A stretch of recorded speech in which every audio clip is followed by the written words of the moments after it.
Movement is medicine, but not the Instagram version where some influencer does yoga in a field and pretends their cortisol just healed childhood trauma.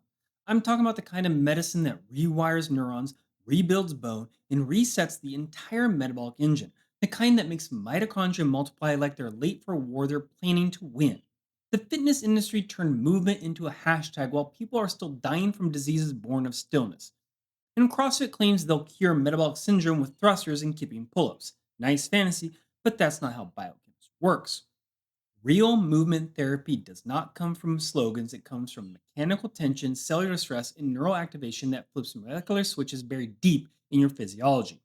When you understand that, you stop training for looks and start training for survival. This isn't motivational porn, it's biology.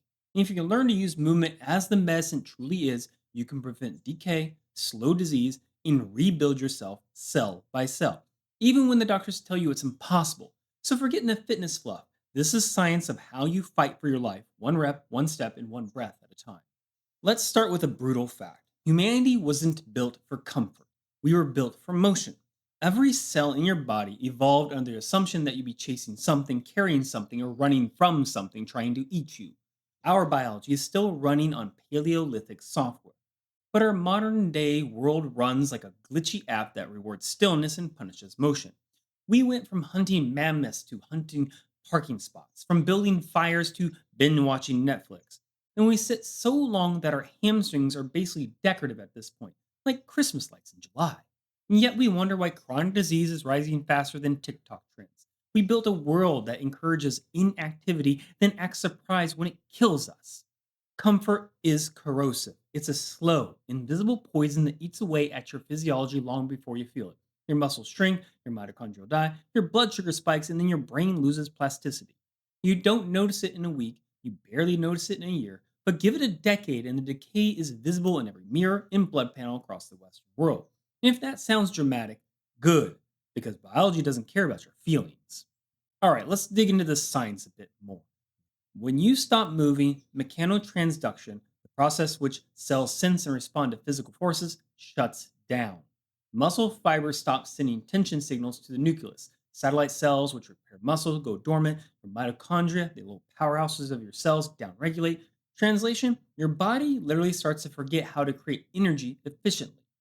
This isn't theoretical. Studies show that just 2 weeks of inactivity can cause measurable insulin resistance and mitochondrial loss. 2 weeks. That's one vacation away from your cells forgetting they're supposed to burn fuel instead of store it.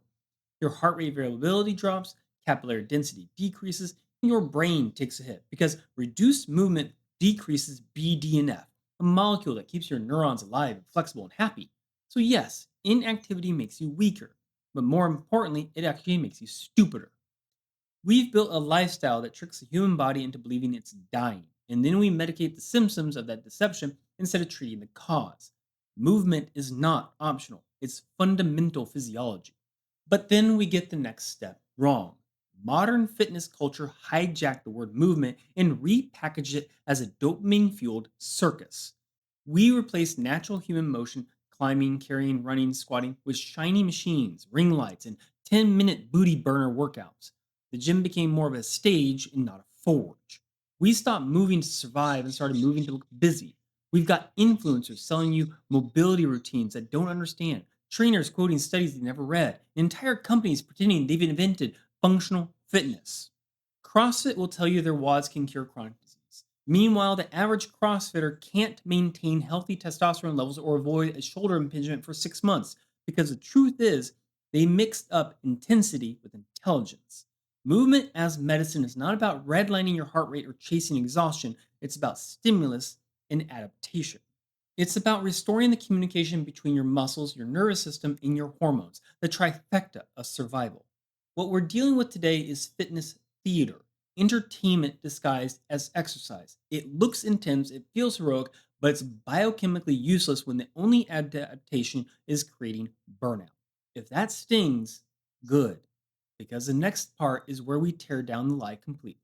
Movement is not just physical, it's systemic. When you move, every system in your body pays attention. Your muscles contract, yes, but that contraction triggers chemical messengers called myokines, which act like internal text messages to your liver, your brain, and immune cells. These myokines tell your other organs we're under load, you need to adapt. And that single phrase sets off a biochemical domino effect. Your liver improves fat oxidation, your pancreas becomes more insulin sensitive, your immune system recalibrates at a lower inflammatory set point, and your brain will boost your BDNF, sharpening cognition and mood. Movement is the language your body speaks. Stillness is silence, and silence over time becomes decay. And you cannot out supplement a lack of motion. You cannot meditate your way out of mitochondrial dysfunction. You cannot hack what evolution hard coded. Every biological system depends on physical stress to maintain homeostasis. That's why astronauts lose muscle and bone mass in zero gravity, remove mechanical load, and the body starts deleting what it doesn't use. The same happens here on Earth when you live your life sitting, scrolling, and waiting for motivation to strike. Movement is how you tell your body to stay alive. And this needs to happen on a regular basis and not during just a 1 hour workout. You don't just lose muscle, you also lose your brain's ability to control that muscle. Motor cortex activation will decrease and neural firing patterns will dull. Your proprioceptive map, your brain's 3D representation of your body starts to blur. That's why older adults fall. It's not just weak legs, it's neuromuscular communication. They've forgotten the language of movement because they stopped speaking it. Movement activates the cerebellum, the hippocampus, the prefrontal cortex, regions tied to coordination, memory, and decision making. So when you stop moving, your cognitive decline accelerates, your emotional regulation falters, and yes, your mental health tanks. You were never meant to separate body and mind. Movement is the handshake between them. So every time you train, you're reprogramming your nervous system, teaching it how to adapt to stress without collapsing. Stillness, on the other hand, teaches your brain how to die slowly. Let me make this personal. Years ago, I got crushed. Literally. A car accident broke my pelvis and scrambled my brain. Yes, traumatic brain injury. And doctors told me to rest, take my time, heal. They said, give it time. Lost more than 6 months of memory. And doctors told me to rest, give it time, let it heal. Translation: let your body forget what it means to fight. But 2 weeks later, I dragged my sorry self, back into the gym. Not because I was healed, but because I refused to become a passenger in my own body. Every moment hurt, but pain was proof that system was still online. I couldn't squat, I could hinge, I couldn't run, but I could crawl. And each rep was a signal to my nervous system. We're still here, we're still in this fight. And that's what most people do not understand. The moment you stop moving them, your body stops believing in recovery. Movement isn't the reward for healing, movement is the pathway to it. And in 3 months, I did an Olympic triathlon. Even though I barely could run, I could barely could swim, I can barely bike. Did it because I got back in and I started healing the right way. I didn't rebuild because I was strong. I rebuilt because I refused to let stillness erase me. And that's when it hit me. Stagnation is poison. When you stay sedentary, your body activates what's called catabolic signaling, pathways that break down tissue for energy because it assumes you're dying. Your body literally shifts from an anabolic state of building and repair to a catabolic state of breakdown and conservation. Testosterone drops, growth hormone decreases, cortisol rises. It's not the stress that's going to kill you, it's the absence of stress. Because stress is the signal that tells your cells, stay alert, stay ready. Your mitochondria, your little energy factories, are the perfect example. Because without stress, like exercise induced hypoxia or mechanical load, they begin to degrade. But under movement, they multiply, improve efficiency, and resist oxidative damage. Stillness doesn't just weaken you, it will accelerate your aging. That's mitochondrial senescence. Your cells literally rust from the inside out. And no, a cold plunge will not save you if you're sitting 12 hours a day. You can work out 1 hour a day and still sit 12 hours a day, and you still have accelerated aging. 1 hour workout a day is not going to save your sorry ass. Your biology doesn't need trends, it needs constant tension. And on top of all of this, we've even medicalized laziness. Every symptom of inactivity now has a diagnosis and a prescription. You don't move more, your insulin spikes, they call it diabetes and give you metformin. You don't move and your back hurts, they call it chronic pain and give you opioids. You don't move and your brain chemistry collapse, they call it depression and give you SSRIs. Get me wrong, medication can save lives. It's been there for me more than once and still is to this day. But it is not a cure. Some things don't even have a cure. But it's a temporary plug in a system that's leaking because you forgot how to use it sometimes. We engineered a world that rewards inactivity and then built an entire industry to treat the disease it creates. That is not progress, that's profitable decay. Movement is free, but free doesn't sell. So instead, we get step counters, fitness fads, and wearable tech pretending to make us move, when the real issue is that we don't need to move, we need to survive more. The body has no incentive to adapt in a world that never demands adaptation, which means if you want to stay alive, really alive, you have to create the demand yourself, not someone else for you. Do it yourself. Think about this. Your ancestors didn't work out. They worked. They hauled, hunted, climbed, and fought. Every calorie they burned was an investment in staying alive. We've replaced that biological necessity with climate control and convenience. Our muscles no longer serve survival, they serve aesthetics.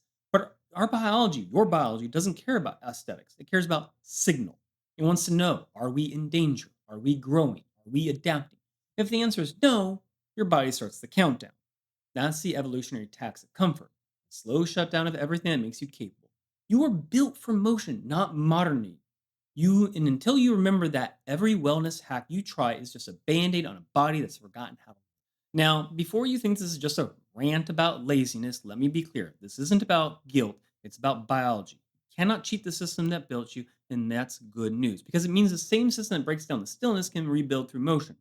In the next section, we'll dive a little deeper into the biochemistry of movement, how it becomes medicine, how one rep can activate cellular repair, how muscle contraction becomes cellular molecular therapy. We're not done. We're just getting started because once you understand how the body responds to movement, you're going to realize it's not just about getting fit, it's about staying human. Now, we talked about how movement is medicine because every contraction flips biochemical switches buried deep in your cellular circuitry, the kind that pharmaceutical companies have been trying to mimic for decades. So, every step, rep, or loaded carry signals that ripple from your muscle fibers through your bloodstream into your brain, liver, pancreas, immune system, and even your DNA. Yeah, your DNA. Exercise can literally alter gene expression through epigenetic modification. So, when people say working out makes you feel better, what they're really saying, knowing it, is I just triggered a full body molecular recalibration. It's not magic, it's mechanotransduction meets biochemistry. And this is where most of the fitness world gets lost. They sell aesthetics and performance, but the real story, the one buried beneath your skin, is that every contraction is prescription. And unlike the pills in your cabinet, your body already knows how to read it. Let's start with one of the most simplest but most profound mechanisms, GLUT4 translocation. Inside your muscle cells are little transporters called GLUT4. Their job? Shuttle glucose, blood sugar, from the bloodstream into the cell where it can be used for energy. Normally, insulin acts as the key that opens the door. But here's the beautiful part: muscle contraction bypasses the need for insulin altogether. When you move, your muscles activate a protein called AMPK, adenosine monophosphate activated protein kinase, the cellular fuel gauge. AMPK senses low energy, flips on the emergency generator, and says, "We need glucose now." So it opens the GLUT4 gates without insulin. That means every time you contract your muscles, walking, lifting, even standing, you're improving blood sugar control at the cellular level. Not tomorrow, not after 12 weeks, right now. This is why movement is more powerful than medication for prediabetes and insulin resistance. It's not that insulin's bad, it's that movement restores your body's independence from it. And you cannot supplement AMPK. You earn it through effort, through work. That means getting up off your desk every hour if need be. The next one on the list is AMP-K. If the human body were a military operation, AMP-K would be the commander of the energy division. Whenever your cells detect low energy, this is a high AMP to ATP ratio, AMP-K steps in like, all right, let's fix this mess. It ramps up fat oxidation, triggers mitochondrial biogenesis, and improves glucose uptake. Think of AMP-K as the biological version of discipline. It doesn't care about motivation, it cares about regulation. When it's active, your metabolism becomes efficient, adaptable, and lean. When it's inactive, you store fat, lose endurance, and age faster. That's why sitting still is basically AMP-K homicide. You suppress the very pathway that keeps your body metabolically young. And no, hit classes 3 times a week won't fix it. AMP-K thrives on frequency and duration, not just intensity. These are going to be your zone 2 endurance work, your loaded carries, walking after meals, daily lifting. Those are the constant signals that keep AMP-K aligned. It's like a light switch. You don't need to blow a fuse with intensity, you just need to keep it on long enough for the system to adapt. Now, here's where things get really wild. Your muscles aren't just meat, they're endocrine organs. They secrete signaling molecules called myokines every time they contract. I'm truly interested in things. I actually did a little bit of postdoc research on this stuff. These myokines travel through your bloodstream acting as biochemical messengers that communicate with distant organs. They reduce inflammation, boost immunity, and even promote neurogenesis. the creation of new neurons. And one of the big ones is IL-6. Before you freak out because you heard IL-6 is inflammatory, understand this.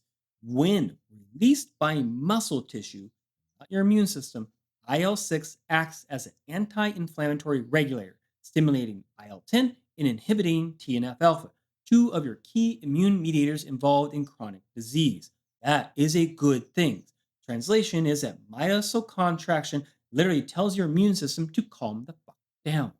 Other myokines like irisin help convert white fat into metabolically active brown fat, increasing thermogenesis and energy expenditure. Then the BDNF I like to talk about. This release through exercise supports learning, memory, mental health. Every rep is a chemical conversion Every rep is a chemical conversation between muscles and your organs saying, stay adaptable, stay alive. So the next time someone says exercise is good for your health, understand it's not a motivational slogan, it's molecular fact. If movement is medicine, mitochondria are your pharmacists. Mitochondria are the power plants of your cells, converting nutrients into ATP, energy currency. But they don't trust. But they don't just produce energy, they regulate cell death, inflammation, and longevity. Mitochondria respond to demand. Sedentary living signals you to your cells, we don't need this many engines anymore. So the body dismantles them. But when you move, especially under stress like endurance or resistance training, PGC1 alpha, your peroxisome proliferator activated receptor gamma coactivator 1 alpha, is activated. This little molecular switch triggers mitochondrial biogenesis, the creation of new, stronger mitochondria. So you're not just getting fitter, you're re engineering your cells for survival. Realize mitochondrial dysfunction is linked to neurodegeneration, metabolic syndrome, chronic fatigue, autoimmune disorders, and accelerated aging. So you don't fight those diseases with willpower, you fight them with mitochondrial density. Movement is the only proven stimulus that tells your body, we need more engines, build them now. Unlike supplements that claim to boost mitochondria, movement delivers that command at the genetic level. Now, I'm going to address the elephant doing burpees in the room: CrossFit. I'm not against CrossFit. I'm actually for CrossFit in many different ways. I started CrossFit in 2014 and even gained my L1 at one point, and I still periodically chop into gyms every once in a while. CrossFit built its empire, though, on the claim that constantly varied, high intensity functional movements could cure, not treat, not deal with, but cure metabolic disease. I've read their literature, I've seen the talking heads, and here's the truth: they've got the idea right, but the wrong depth. Metabolic disease isn't just too much sugar or not enough exercise. It's a breakdown in cellular communication. It's mitochondrial dysfunction, insulin resistance, chronic inflammation, and oxidative stress colliding in one chaotic system. You don't fix that with hero workouts and kipping pull ups. You fix it with consistency, proper stimulus control, and recovery that allows biochemical signaling to take effect. CrossFit is like taking antibiotics for one day and expecting full recovery. Sure, it's intense, but it's physiologically incomplete. Real metabolic restoration requires AMPK activation, autophagy, hormonal balance, and immune regulation, all of which depend on training density and sustainability, not just intensity. Movement is medicine, yes, but like any medicine, dosage and frequency matter.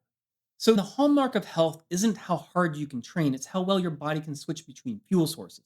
That's called metabolic flexibility, the ability to efficiently burn fat at rest and carbohydrates under stress.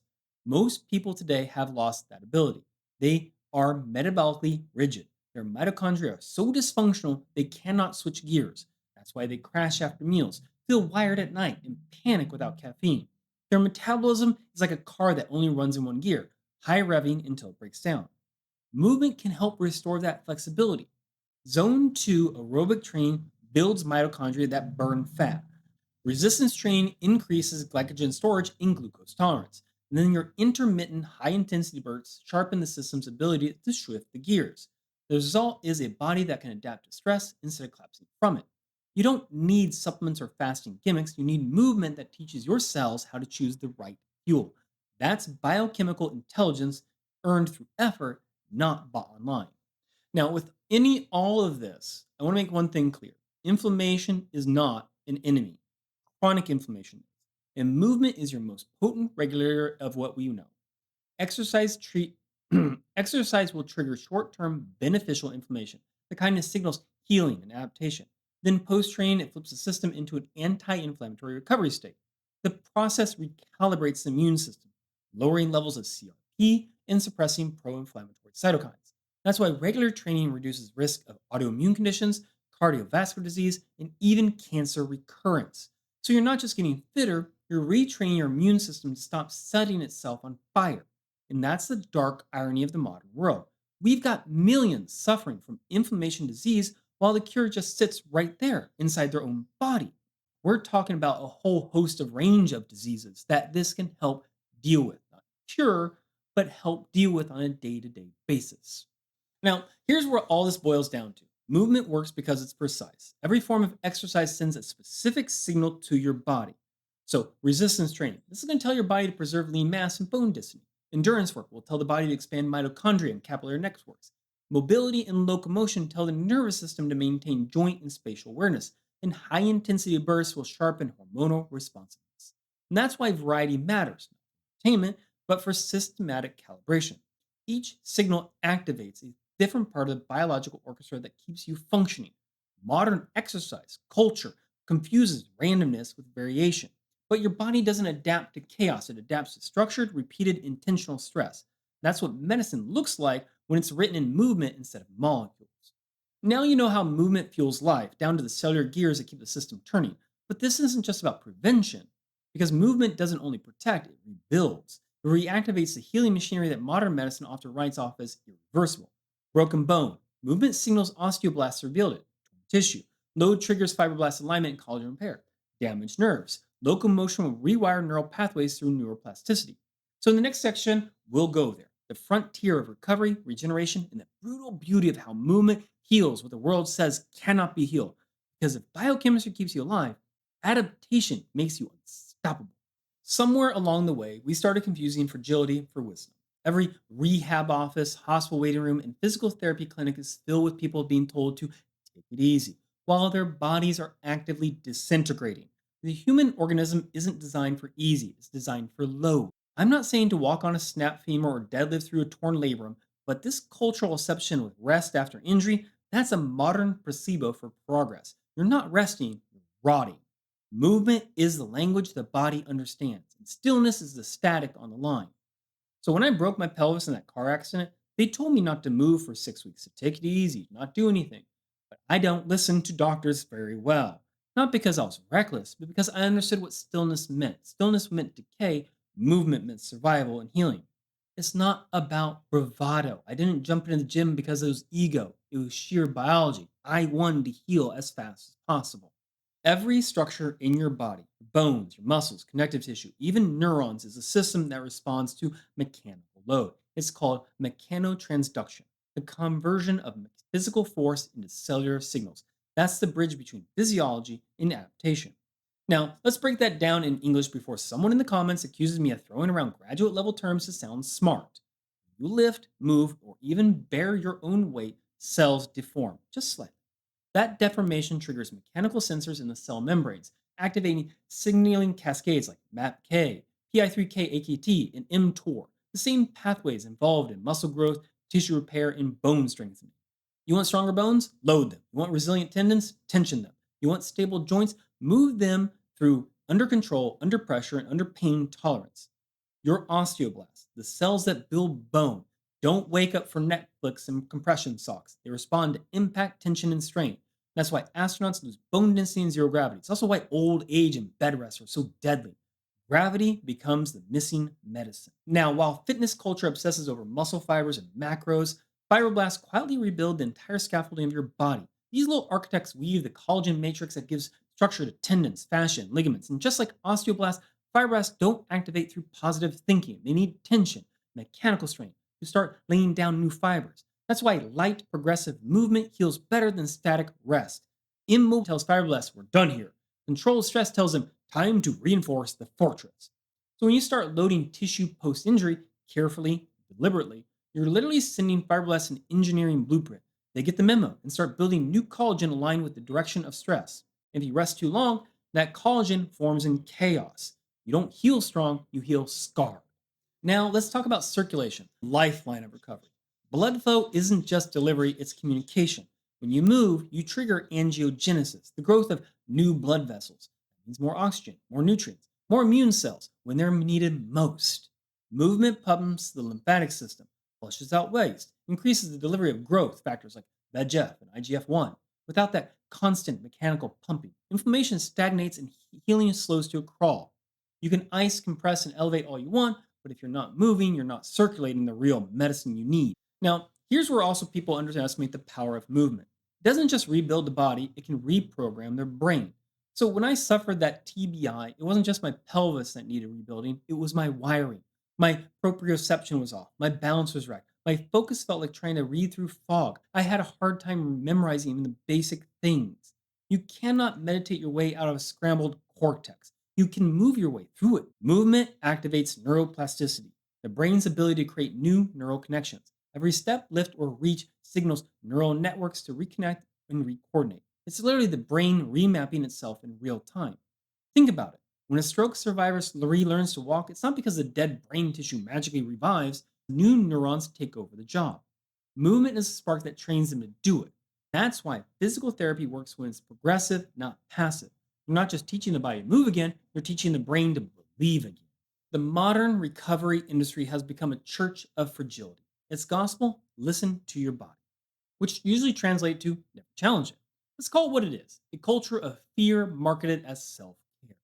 You've got people using recovery as a lifestyle instead of a phase. Ice baths every morning, mobility drills for 2 hours, infrared saunas to prepare for thinking about working out. Recovery is supposed to prepare you for stress, not replace it. The optimization movement turned the human body into a biohacking experiment run by people who've never actually broken themselves. When you felt the pain of trying to stand up with a shattered pelvis, take it easy, stop sounding wise. It starts sounding like a death sentence. Stillness does not heal, it calcifies. But there will be pain. Pain is not the villain, it's feedback. We treat pain like a malfunction, but it's a message. It tells you something is adapting, misfiring, or overloading. The trick is not to silence it, it's to decode it.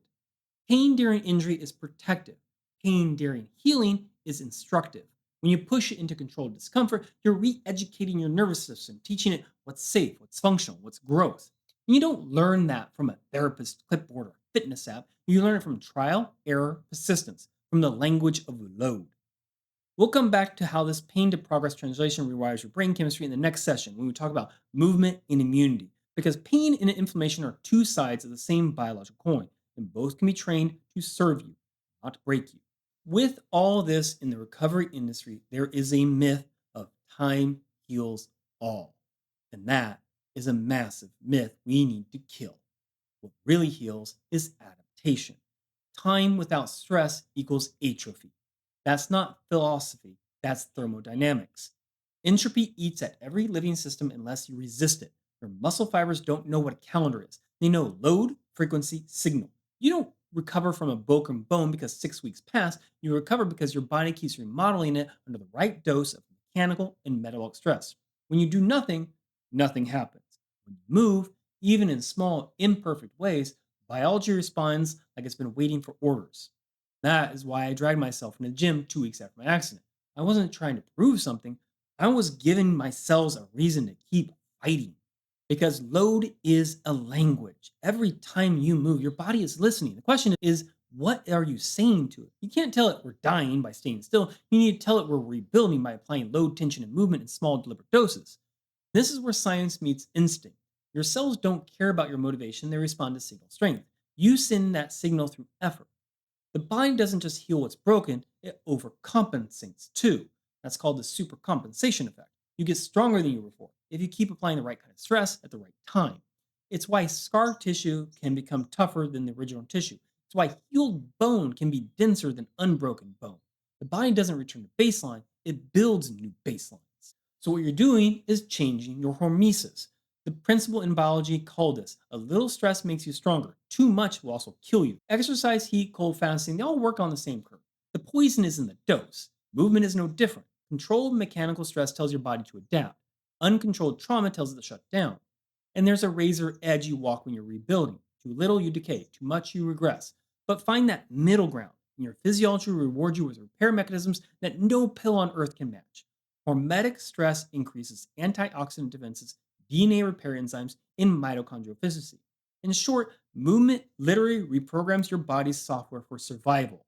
Now, we're going to dig deeper in how this same hormetic effect trains your immune system because the overlap between movement, stress, and inflammation is a secret link the wellness industry keeps butchering. Your immune system is not a peacekeeper, it's a war machine. It's built to fight, but modern life has turned it into a paranoid conspiracy theorist, seeing enemies everywhere, even when there aren't. And that's what chronic inflammation is, your internal army shooting civilians because it got bored. Autoimmune diseases, chronic fatigue, brain fog, metabolic inflammation, they're all symptoms of a system that's forgotten how to stand down. And that's not because you ate gluten or didn't take enough turmeric, it's because your immune system has been untrained by stillness. Movement isn't just about muscle or metabolism, it's a single most powerful way to re educate your immune system. Every time you move, your body isn't just burning calories, it's running a molecular training session for the soldiers inside you. Movement done consistently and correctly doesn't just reduce inflammation, it retrains your immune system to behave like it's supposed to. Every bout of exercise, even daily movement, you cannot sit there 8 hours a day in front of a computer for work and expect the same results. It actually will give your immune system a controlled stress test, a reminder how to respond, regulate, and recover. Let's break it down at the biochemical level. You have IL-10, interleukin 10, a powerful anti-inflammatory cytokine that tells the immune system stand down. Regular exercise boosts IL-10 production, creating an internal ceasefire. Then you have Treg cells, your immune system's referees. They keep the hotheads, like the T helper and cytotoxic cells, from going rogue. Movement increases both their number and sensitivity. You also have IgA, immunoglobulin A, your first line of defense in the gut and respiratory tract. Exercises enhances IgA, meaning fewer infections, less gut permeability, and reduced autoimmune triggers. Big for people that are dealing with lupus and Sjogren's and rheumatoid arthritis. Then you have TNF alpha and IL 6. These are inflammatory grenades if your immune system throws when it panics, but chronic inactivity keeps them elevated. Regular, moderate exercise reduces their baseline levels. In short, movement retrains your internal military to fight smarter, not harder. Now we're going to talk about one of the most underrated systems in the body you almost never hear about these days, the lymphatic system. Unlike your circulatory system, your lymphatic system does not have a pump. You are the pump. When you move, your muscles contract, fascia shifts, joints articulate. That's what propels lymphatic fluid through its vessels. That's how waste gets cleared and immune cells get mobilized. So when you stop moving, lymph stagnates, immune cell trafficking slows, inflammation accumulates. And when then you wonder why we're tired, swollen, and inflamed? That $12 juice cleanse you bought on Instagram isn't detoxing anything. You want a real detox? Try walking uphill, breathing hard, and sweating like your body's trying to save its own life, because it is. Movement isn't just circulation, it's filtration. Now, we touched in the last section about hormesis, the idea that small doses of stress create resilience. The same principle applies to your immune system. When you train, you temporarily raise inflammatory markers like IL-6 spikes, oxidative stress increases, free radical surge. That's controlled burn. Then your body recovers. And in recovery, it adapts. Antioxidant defenses increase, DNA repair enzymes upregulate, inflammatory sensitivity decreases. Your immune system learns that stress isn't the enemy, it's a teacher. And that's why consistent training creates lower baseline inflammation over time. It's not that you've removed stress from your life, it's that your immune system stops losing its mind every time something challenges it. That's immune resilience, the capacity to experience stress without overreacting. Now, we'll explore the same adaptive loop when we talk about mind body circuit in the next section, because the immune system doesn't operate in isolation, it's wired directly into your nervous system and emotions. Now, as far as autoimmune diseases go, these are not random malfunctions. They're identity crises. Their immune system forgets the difference between self and not self. Movement can help restore some of that balance. Here's how. During and after exercise, immune cells, particularly macrophages and dendritic cells, release anti inflammatory cytokines and growth factors that re educate T cells on what tolerance looks like. They're like bouncers on who stopped kicking out the regulars because someone looked at them funny. Studies on rheumatoid arthritis, lupus, multiple sclerosis, and even Hashimoto's have shown that regular, moderate exercise reduces flare frequency and symptom severity, not because it cures the disease, but because it retrains the immune system's behavior. The key phrase there, behavior modification through biology. Movement teaches the immune system that same lesson you teach your body under a barbell. Stress is not death. Now, here's where it gets a little wild. The immune system doesn't just influence the body, it also talks to your brain. Chronic inflammation elevates your pro inflammatory cytokines like IL 1 beta and TNF alpha, which can cross the blood brain barrier or interfere with neurotransmitter signaling, especially serotonin and dopamine. Inflammation literally makes you depressed. Movement reverses that by reducing systemic cytokine load and increasing BDNF, which repairs and regenerates neurons. That's why movement doesn't just lift your mood, it can rewire the brain's chemistry.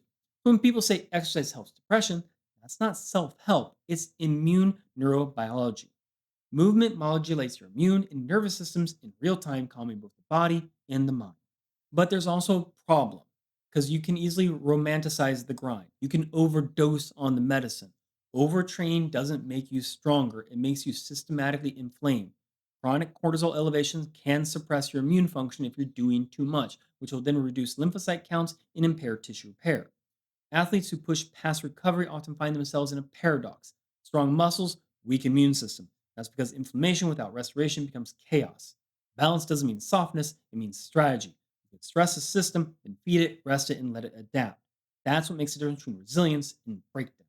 If you take one thing from this section, it's this: inflammation is not evil, it's uneducated. Movement is a classroom where it learns discipline. Inflammation's job is to repair, not destroy. Your job is to remind it how. And that reminder doesn't come from supplements, saunas, or sermons. It comes from sweat, from effort. Movement turns your immune system from a hyperactive toddler into a trained soldier. And once it learns that, your body stops fighting itself and starts fighting for itself. And now that we've rebuilt the immune system intelligence, it's time to talk about the command center, the brain. Because none of this, inflammation, immunity, adaptation, works without the neurological network that controls it. In the next section, we're going to dive into how movement rewires your brain, reshapes emotion, and rebuilds focus, not by shifting hormones, but by rewriting who you are under stress. So keep this in mind. You've taught your body to stop attacking itself. Next, you're going to teach your mind to stop sabotaging. We tend to think of the mind as something separate, an ethereal thing floating above the body like a cloud of consciousness directing a puppet. But there is a truth. Your brain is your body. The neurons that fire your thoughts, the ones that encode memory, regulate emotion, and drive willpower, depend on the same blood flow, oxygen, and electrical activity generated by movement. Every time your muscles contract, they're not just moving tissue, they're firing signals up through the spinal cord, into the brainstem, the cerebellum, and the prefrontal cortex, lighting up the command center like a biochemical fireworks show. The motor cortex isn't just movement area, it's one of the most integrated hubs of your entire brain. When you move, it's like you're tuning the entire neural orchestra back into harmony. Stillness, on the other hand, sitting behind your desk for 8 hours a day, even if you got that 1 hour of workout in the morning, it's not peace, it's still decay.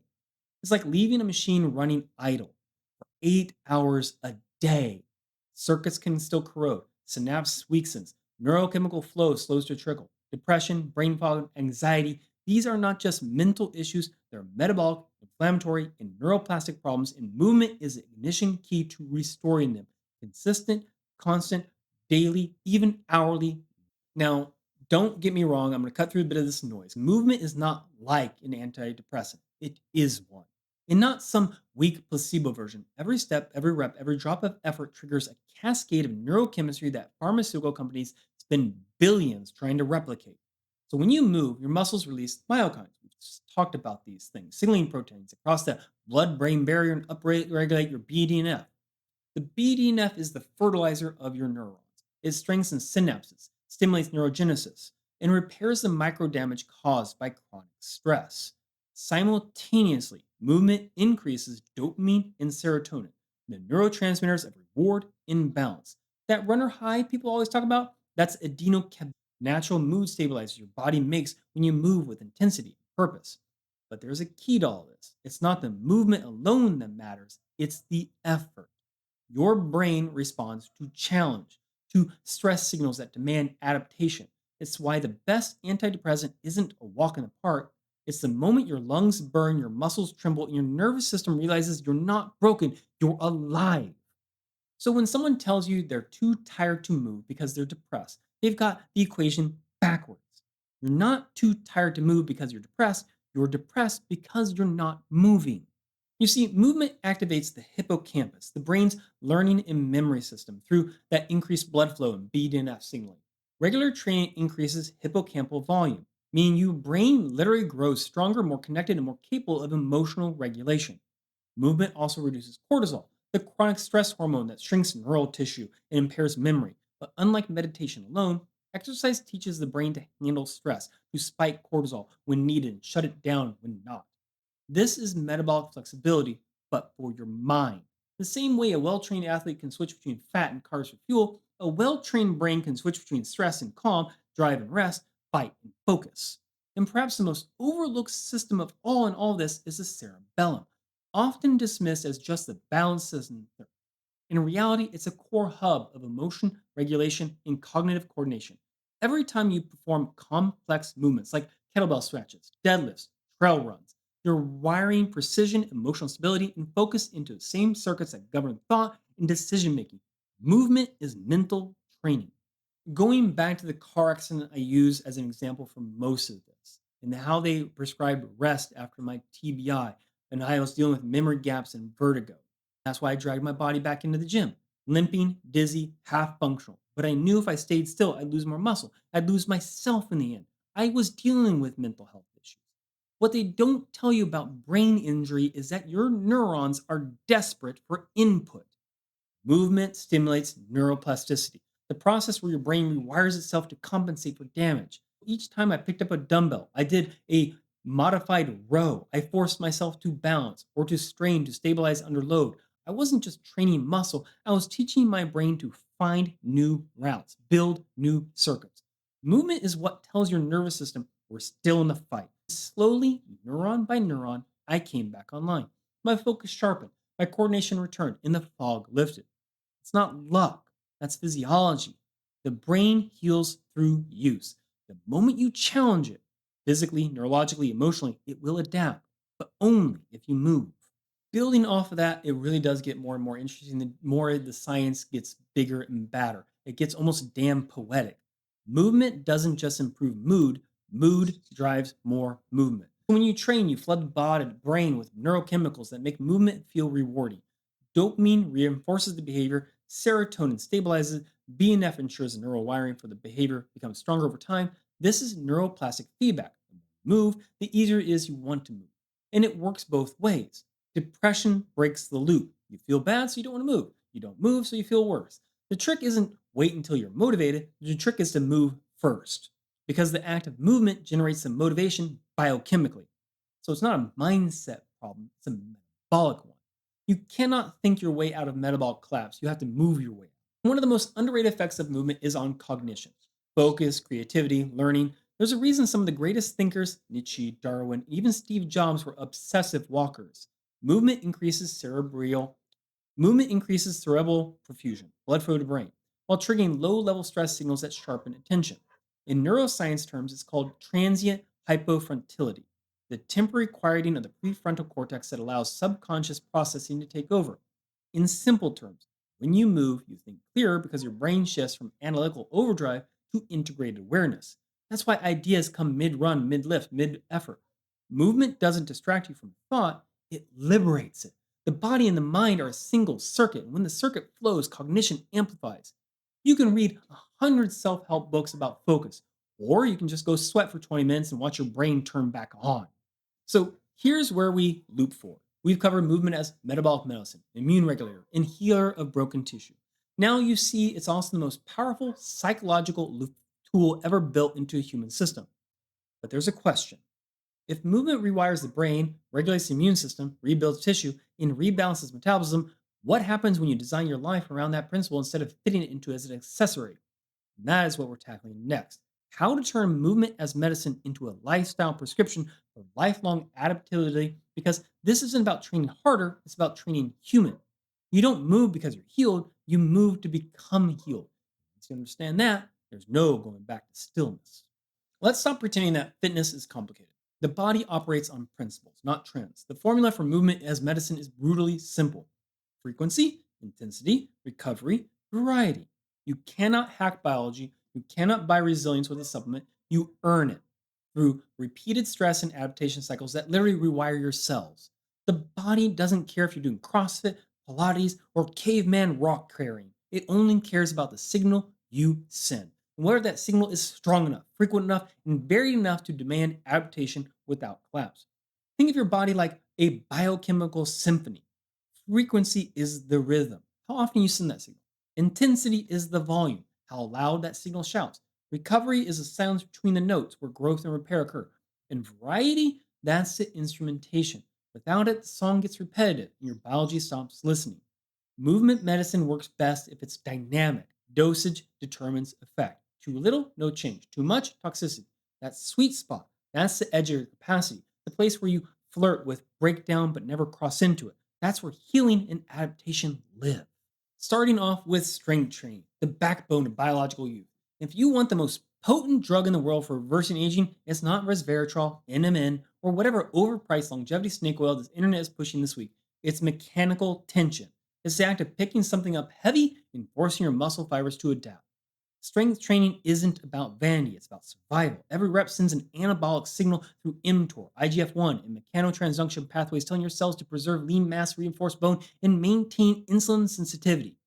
Muscle isn't just for movement, it's an endocrine organ. When you lift, you release myokines that improve immune function, reduce inflammation, and even help regulate the brain. More muscle means more mitochondria. Mitochondria means more energy, and more energy means a longer runway before disease ever takes off. That's why strength training is the cornerstone of every movement prescription, no matter your goal. Metabolic health, autoimmune balance, post injury recovery, it all depends on maintaining muscle tissue and neural coordination under load. Let's put it bluntly, you don't lose muscle because you get old because you stop fighting to keep your muscle. A basic prescription for this is 2 to 4 days a week of full body compound movement, squats, hinges, presses, pulls, mechanical load, not machine guided baby weight, progressive overload, and not random volume. You track the shit, you move up. The goal is to preserve function and not chase fatigue. Strength builds structure, but aerobic work builds your engine. This is the medicine for your mitochondria, the cellular powerhouses that decide how much energy you get to live with, how well you metabolize food, and how long you last before the system burns out. Forget the cardio kills gains nonsense that died in the 80s. Zone 2 aerobic work, sustained effort at 60 to 70% max heart rate, is the most metabolically restorative practice on the planet. It will activate your AMK, that energy sensor that stimulates mitochondrial growth and improves insulin sensitivity. It lowers systemic inflammation, improves endothelial function, and increases fat oxidation. It makes your cells efficient, your heart resilient, and your lifespan longer. But you don't need to sprint like a maniac. You don't need to do HIIT 5 days a week. You just need consistency. Think 30 to 90 minutes of zone 2 work, maybe 3 times a week. Walking, cycling, rowing, running. Anything that keeps your heart humming but your mind sharp enough to think. That's the cardio real secret. Train your body to clear lactate, use your oxygen efficiently, and sustain effort. It's not fitness, it's now biochemical maintenance. And then there's the forgotten medicine, the forgotten prescription of mobility and locomotion. This isn't yoga influencer nonsense or circus stretching. It's the ability to move through full ranges of motion, pain, restriction, or dysfunction. Every joint that stops moving because of a joint that starts degenerating. Every fascia that dries out because of site of inflammation. Mobility work hydrates tissue through movement, lubricates joints through synovial fluid, stimulation, and keeps proprioceptive feedback, internal GPS, online. You don't need to stretch more, you need to move more intelligently. So you load your joints with crawling, twisting, rotating, hanging, lunging. Use your body the way it evolved to move, dynamically, unpredictably, across multiple planes. Then there's the locomotion, walking, carrying, climbing, crawling. Primal movement patterns that engage in the nervous system, the vestibular system, and the cardiovascular system simultaneously. You want longevity? Move like a human and not a machine. And now is where we get to the real medicine, the kind that doesn't show up in a lab test but decides whether you make it through life intact. Endurance in adversity. Long efforts that are discomfortable, sustained fatigue, these are not just physical tests, they're neural training for psychological durability. Every time you push through fatigue, you will rewire your anterior cingulate cortex, the part of the brain that controls effort regulation and pain tolerance. You also train your dopaminergic system to associate effort with reward, not avoidance. You literally build an emotional immune system that resists despair, frustration, and collapse. That's why endurance athletes tend to handle stress better. Their nervous systems have learned to metabolize it. You don't have to run ultra marathons to access that medicine. You just need to go long enough, hard enough, often enough that your mind stops negotiating. Endurance is built where comfort dies. Now, here's where every program dies: consistency. Everybody loves a 30-day challenge. Nobody loves a 30-year lifestyle. But the truth is, your body doesn't give a damn about intensity spikes or heroic weekends. It cares about habitual signaling because biology adapts to whatever you do consistently or fail to do consistently. Movement as medicine works the same way as antibiotics. If you miss a dose, and then the pathogen, in this case decay, will build resistance. Your body doesn't forget. If you train once and stop, you don't lose gains, you withdraw the stimulus. Homeostasis returns, entropy creeps in. That's why the forge grit principle is simple: do something hard every day. Yes, I know that sounds like Goggins talk, but it is legit. Not maximal, but sustainable. Not heroic, but habitual. Every movement practice is a vote for longevity, resilience, and sovereignty over your own biology. Adaptation doesn't happen in one session, it happens in thousands. Cellular change is cumulative, and so is decay. Your choice every single day is build or rust. So let's get specific because move more is lazy advice. Medicine requires dosage. Here's how you tailor movement to your system, your needs, your biology. If your goal is to restore insulin sensitivity, mitochondrial function, and metabolic flexibility, your basic prescription is this: you have a frequency, 5 to 6 days per week. Your intensity should be moderate with periodic spikes. The primary focus should be zone 2 aerobic base with a resistance training. The structure will look like this: 3 times a week, strength training, full body; 2 times a week, zone 2 cardio of 45 to 60 minutes; and then 1 week times a week of higher intensity interval work. That is also optional. What you're going to be doing is increasing GLUT4 activity, lowers fasting insulins, reduce your visceral fat, and enhance oxidative capacity. What this means is you're going to be stabilizing glucose control, reducing your inflammation, and restoring energy balance. You're not going to be chasing fatigue here, you're repairing metabolic pathways that modern life destroyed. If you're dealing with inflammation, chronic inflammation, or autoimmune, the goal should be to reduce systemic inflammation, regulate immune activity, and enhance recovery signaling. So the frequency can be a little bit lower, 4 to 5 days per week, low to moderate, because you do not want to spike your stress hormones. The primary focus is movement quality, circulation, recovery. Think 2 times a week low volume resistance circuits of low load, high tempo. And then 2 to 3 weeks of low impact cardio, swim, bike, walk, with daily mobility and parasympathetic activation of breath and mobility flow. This will help balance out your pro and anti inflammatory cytokines, improve immune tolerance, and decrease oxidative stress. If you're dealing with post injury, the goal would be to restore proprioception, neuromuscular coordination, and tissue strength. You're looking at a frequency of daily microdose exposure. It's progressive on a daily basis. Start with sub-threshold load and increase daily and weekly. You want controlled movement and neural activation. The structure is proprioceptive training. Let's start with balance and controlled instability. Microloading of affected tissue with banded resistance and partial range. Cross education. Train the opposite limb to maintain neural input. And active recovery of light aerobic work to promote circulation. You want to stimulate mechanotransduction, angiogenesis, neuroplasticity, and motor learning.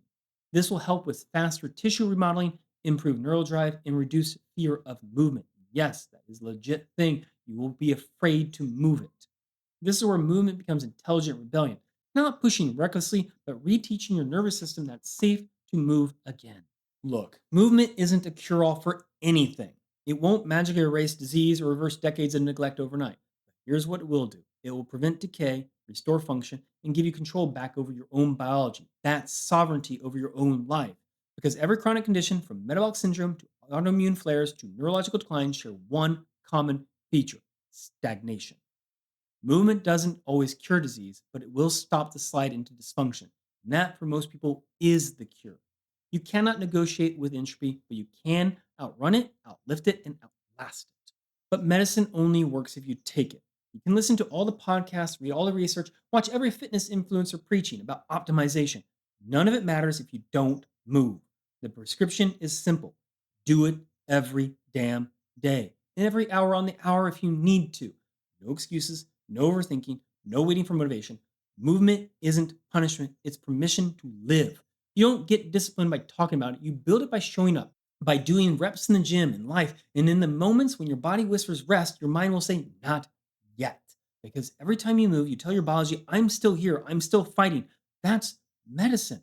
That's the forge grit principle. You move because stillness is poison. And every dose you take, every rep, step, lift, or breath is a rebellion against decay. You do not need permission. Nobody is coming to hand your life back. Not your doctor, not a therapist, not some fitness influencer with perfect hair and a protein shaker. You don't need permission. You need initiative. You need the courage to move while still broken, while still afraid, while still uncertain. Because here's the reality: your body isn't waiting for you to feel ready, it's decaying while you negotiate with comfort. Muscles atrophy, mitochondria shrink, connective tissue stiffens, neural circuits disengage. Waiting is stagnation, and stagnation is poison.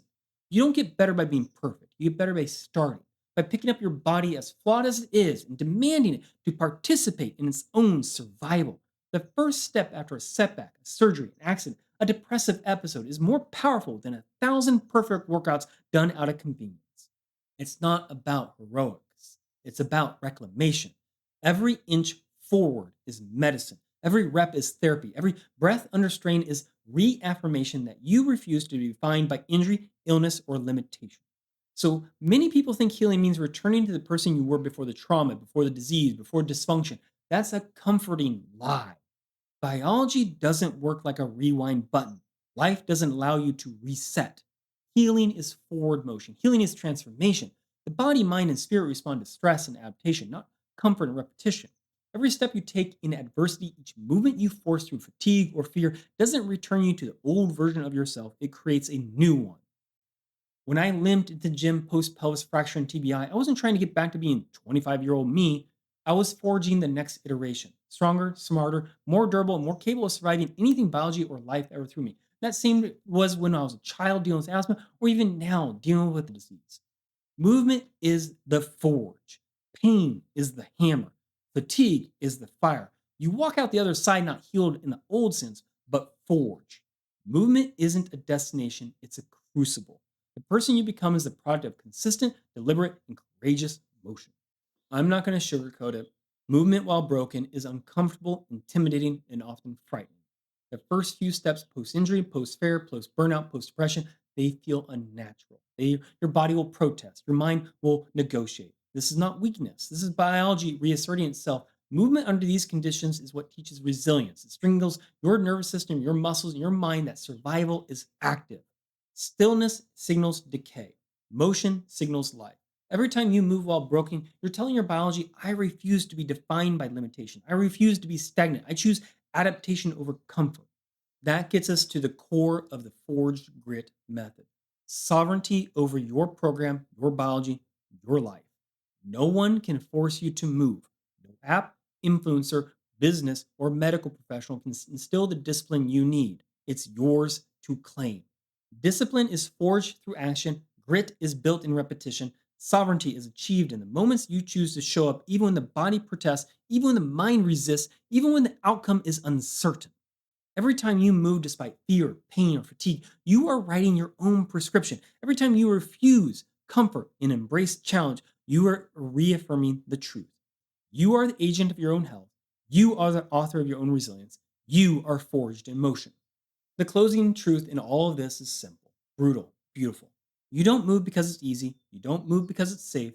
You move because your biology demands it, because life demands it, because survival is active and thriving is deliberate. You don't move to return to who you were. You move to become who you are capable of being. Every drop of sweat, every tremor, every inhale under load is a dose of medicine. And your body knows exactly how to use it if you just take it. Movement is the ultimate teacher. It doesn't just repair, restore, prevent, it instructs you in courage, endurance, and self mastery. It forces you to confront weakness, adapt to stress, and emerge stronger, smarter, and more capable. You don't need permission. You don't need perfection. You need the courage to move while broken, the humility to respect the process, the discipline to show up every damn day. This is how you heal. This is how you adapt. This is how you thrive. This is forged in motion.